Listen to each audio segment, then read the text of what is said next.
Monsieur le député, bonjour. Bonjour. Vous êtes présent aujourd'hui devant l'hôtel de ville de Lorient. Oui.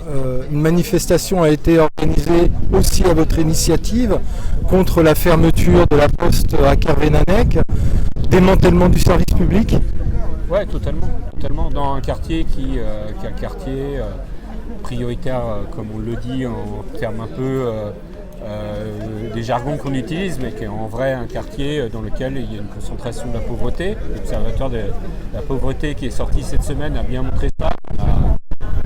Alors, 1% de la population qui vit au-dessous du seuil de pauvreté. On voit bien qu'à Kervénanec Nord notamment, on atteint quasiment les 50%. Et donc c'est des quartiers où on a besoin de services publics. Et la Poste, c'est un service public. Et donc on aurait dû plutôt réfléchir à comment on augmente les services publics dans ce quartier-là, y compris en disant qu'on mutualise avec la Poste un ensemble de services publics dont a besoin la population et qui permettent d'aller au plus près des besoins des populations. Parce que plus on éloigne les services publics de la population, moins ils y accèdent.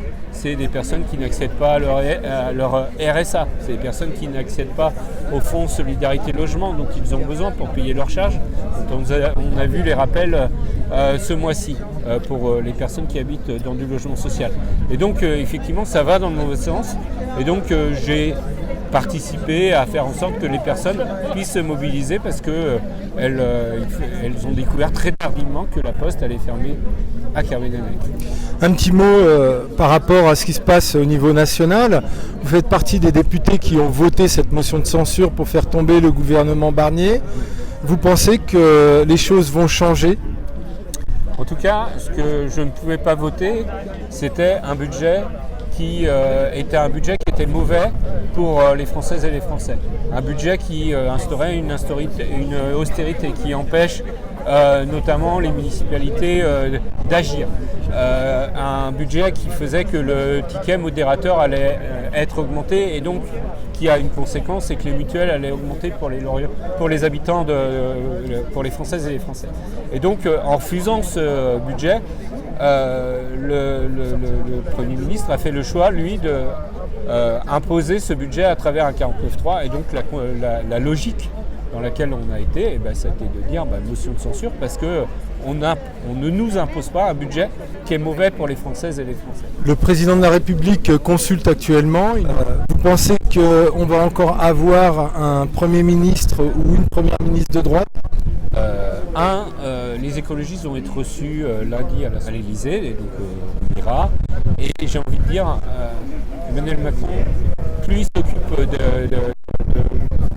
de trouver, de faire des mécanos, des genres de puzzle qui fait que, avec une seule logique, que sa politique puisse perdurer, plus il fait ça, plus il nous enfonce dans la passe.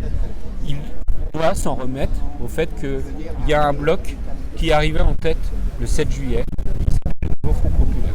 Et donc, on doit trouver un Premier ministre, un gouvernement qui est composé par majoritairement le NFP, et ce sera ces ministres, ce Premier ministre, qui au sein de l'Assemblée nationale doit, par le débat, trouver un budget, et puis derrière trouver texte par texte des majorités, en n'utilisant pas le 49.3 parce que c'est un outil de brutalisation de la politique. Et si ce n'est pas le cas, vous revoterez une motion de censure ? On verra.